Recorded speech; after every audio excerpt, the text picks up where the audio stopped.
Hallo, in diesem Video möchte ich Ihnen zeigen, wie wir die Anzeige unserer nicht gelesenen E-Mails im Login-Fenster von Windows XP abschalten können. Keine Ahnung, was Microsoft in dem Moment geritten hat, als sie dieses Feature dort eingebaut haben, aber grundsätzlich ist jeder auf Datenschutz bedacht.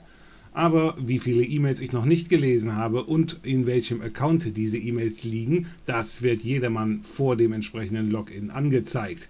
Wenn ich hier mit der Maus noch lange noch drüber fahre, dann wird halt noch angezeigt, dass das hier der sempervideo@yahoo.com Account wäre.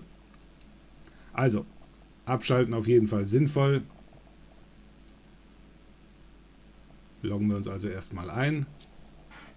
Das Abschalten kann man natürlich über mehrere Möglichkeiten erreichen. Wir nutzen jetzt hier ein Programm, das wir schon in einem anderen Video auf sempervideo.de vorgestellt haben. Und zwar ein Programm aus der Sammlung PowerToys für Windows XP. Da haben wir nämlich ein Programm namens TweakUI. Einfach mal nach PowerToys auf sempervideo.de suchen, für den Fall der Fälle, dass Sie jetzt nicht wissen, wo Sie es herbekommen. So, da haben wir hier in unserem Menübaum Logon. Auf das Plus klicken wir. Dann haben wir hier den Punkt Unread Mail und da haben wir hier die Möglichkeit Show Unread Mail on Welcome Screen. Die Checkbox nehmen wir raus, Apply, OK, und wenn wir uns jetzt abmelden,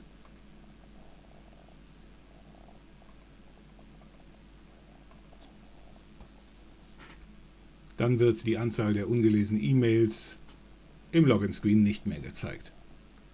Okay.